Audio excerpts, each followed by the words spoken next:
Final Fantasy Adventure is one of the biggest for a Game Boy game, so there's plenty to like.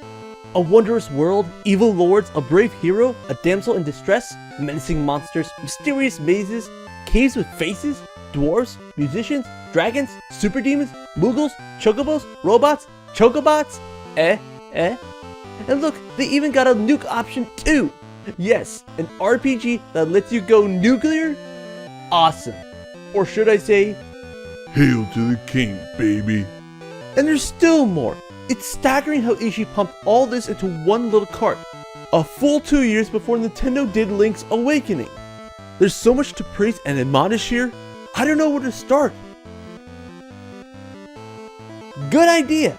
Like its name suggests, Final Fantasy Adventure is a mix of two things, Final Fantasy and Zelda.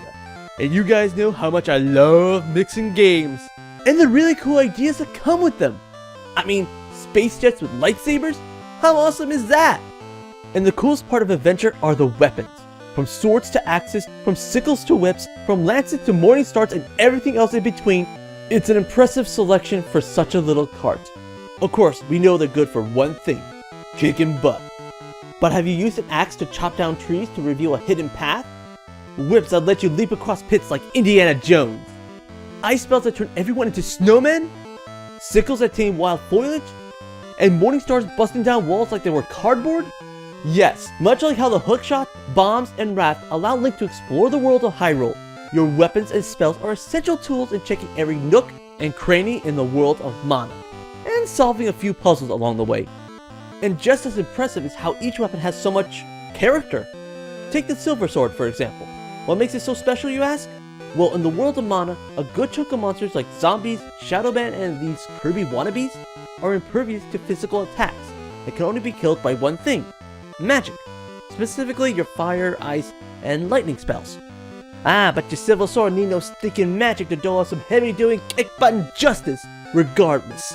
Yeah, not your broadsword, or your ice sword, or your blood sword, or your dragon sword for that matter, but your Silver Sword. It just shows how subtly and thoroughly detailed Final Fantasy Adventure is. The game designers Yoshinori Kitatsu and Goro Ohachi paid great attention to the little things, and really paid off for the game in the long run. Thanks to a wide array of weapons, plus an impressive scale of variety, plus a 2-for-1 Zelda shebang in your arsenal, establishes Final Fantasy Adventure as one of the deepest gameplays for a Game Boy game ever. And it still gets cooler. How? 2 words. Limit breaks! Every weapon's got one. Oh yeah. Before Cloud was omni-slashing in 3D, we were omni-slashing in 8-bit, with a will bar. Okay, so what's the difference? I hear ya. The difference is your will bar automatically fills up on its own, unlike Final Fantasy VII. Okay, that sounds cool and all, but what's the catch? Well, every time you attack or cast a spell, your bar resets itself to 0. So there's a risk-reward thing going on here, but not so much of a game changer. Now leveling up, that's a game changer. Picking and choosing how a hero grows as a character is bad. As in badass awesome, dude. Yeah, there are a dime a dozen these days, but 20 years ago, this kind of thing was revolutionary. Picking jobs was one thing, but powering up as a manly Fabio stud, or studying to become an all-powerful dungeon wizard, blows my 80s mind. There are 4 paths to choose from: stamina, power, wisdom, and will. However, you do have to pick and choose wisely. For example, power gives you a jumpstart in power, as well as a little boost in stamina and will, but nothing for wisdom, a direct correlation to your MP, which isn't necessarily a bad thing per se, but remember, a good chunk of enemies you face can't be killed without magic. Yeah, your Silver Sword takes care of them no sweat, but what about healing, or mending ailments like poison, stone, and darkness? Not to mention, certain puzzles require the use of ice spells to advance further. So it's not so cut and dry, tantamount to a clever give-and-take premise. Risk-reward? Give-and-take? God, is there anything these guys can't do? Like perfecting the tag team mechanics in Sonic 2 before Sonic 2? What the fuck? They did it again! Let me explain. You know how Tails doesn't take up space or gets in the way? And no matter how many times he's hurt, skewered, burned, or flattened, he always remains unscathed? Or if you got a friend, have him do all the work while my man Sonic chills on the sideline. Yeah, I'm cool. Same thing here, only better. Your companions, and you do have a lot by the way, not only are they invulnerable to damage, but help you in a pinch by replenishing HP, restoring NP, heal ailments, give you helpful advice, change the music, or become your own personal 7-Eleven. Hello, stranger. Hell, your chocobo can walk on water too. All you have to do is ask. For a game from 1991, it puts others like Spyborgs and Resident Evil 5 simply to shame today because it strikes such a perfect balance in this forced two-player, partner, tag team phenomenon. At worst, it's a ghost. At best, it's the Super Ninja best friend you always wanted. All the more reason why Final Fantasy Adventure is a masterpiece. But it's not perfect. There are two things that bother me about this game. One being you have virtually no invincibility time. Add in hit detection that's a bit wonky, and be prepared to unexpectedly die a few times. Luckily you can save anywhere, anytime in the game, so do it often. Ugh, but the next one is worse. You know how in Zelda, when you enter a new dungeon, the first thing you do is check every inch for treasure, secret rooms, and hidden passages, right? But most times than not, that requires unlocking doors or bombing walls. In Final Fantasy Adventure, same deal, except instead of bombs, we use matlocks and morning stars, but that you pick up much later in the game. However, these items can only be found at the store, so if you come to a dead end and run out, tough nutters, you gotta go out and stock up again. But when you come back to the dungeons, guess what? Every door you unlocked and every wall you bust down is relocked and resealed. This is Fudge nuts. even worse. You don't have to leave the dungeon. If you wander a little too far, bam, more BS. And the worst example of this is a dungeon that doubles as a replica for the forest maze from Zelda 1, where one force move lands you back at square one with every door and wall reset every goddamn Time! This never happens in a Zelda game, and for a very good reason, because it sort of defeats the adventure aspect of Final Fantasy Adventure.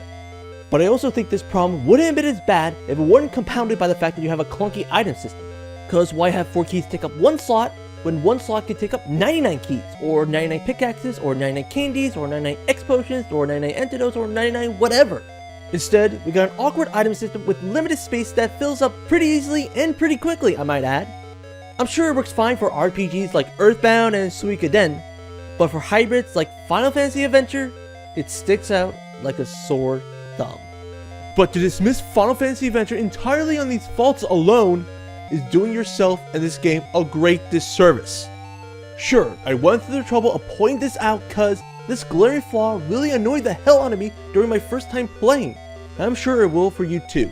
Even with 1 or 2 chinks in the armor, I still regard Final Fantasy Adventure as a masterpiece. It's a game rich with experiences so marvelous and memorable that to overlook because of a clunky item system and a few cheap tricks is to deny yourself not just one of the best classics for the Game Boy, but one of the best RPGs, period. But we're not done! Yeah, I hear you guys. Wait a minute, didn't we already cover history, gameplay, weapons, limit breaks, Sonic 2, mechanics, chocobos, dungeons, and faults too? What else is there to talk about in an RPG? Boss battles, and they're all epic. That's right, 1, 2, 3, 4, 5, 6, 7, 8, 9, 10, 24 of them. And they're all big, menacing, and powerful looking. Just the way I like them. Also damn impressive is how sprawling and well done each are, considering it's all cramped onto one Game Boy cart. But the clincher here is the music. 1 second and BAM! You're super pumped for a monster mashing. Listen.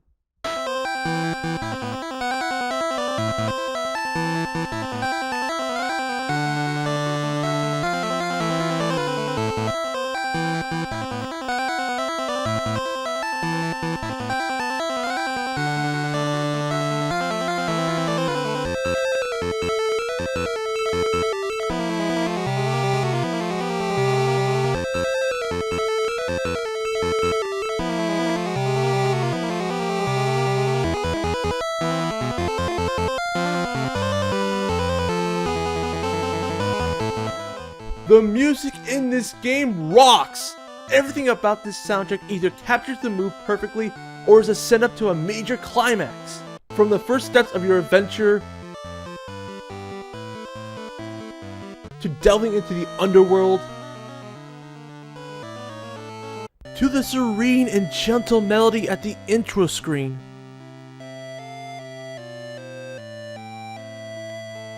to the happy-go-lucky chocobo tunes, or a build-up to a climactic battle.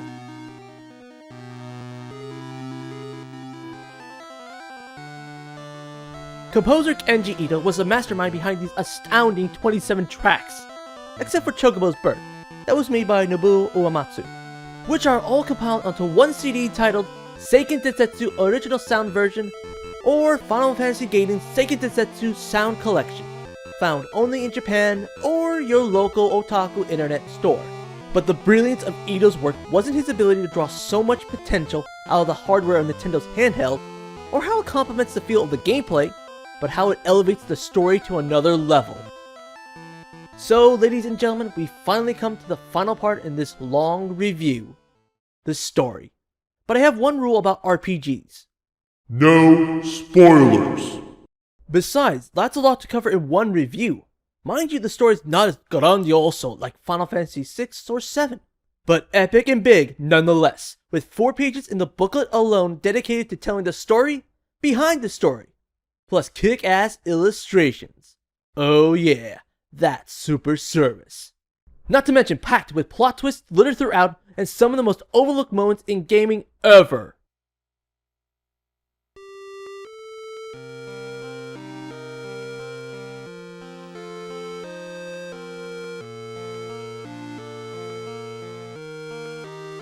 Before the death of Eris, or the opera, this moment alone defined gaming storytelling. No multi-million-dollar budget, no grand orchestras, no realistic physics, hue-scale 3D worlds, or heavy polygon models. Just a few sprites, carefully chosen words, and a remarkably beautiful, yet sad melody created one of the most emotional and unforgettable moments in gaming history. It stands as a testament not to the power of game storytelling, but to its soul. A feat accomplished by a little black and green screen for a portable kid's handheld from 2 decades ago that still resonates with players today. It succeeds so much with so little. Final Fantasy Adventure is to the Game Boy what Earthbound is to the Super NES. This is why I love retro gaming. This is why overlooked and underrated classics like Guardian Legend, Ys, and Sin and Punishment should be more than mere footnotes in the GamerNet. And this is why forgotten systems like Yoko Kanpei's masterpiece deserve a second look. The 3DS's homage to its great-great-granddad is a good start, but Final Fantasy Adventure, Amazing Penguin, Operation C, Fortified Zone, Burger Time Deluxe, Kid Dracula, and many, many more proves there's a whole lot to discover with the Game Boy, and a whole lot of fun waiting.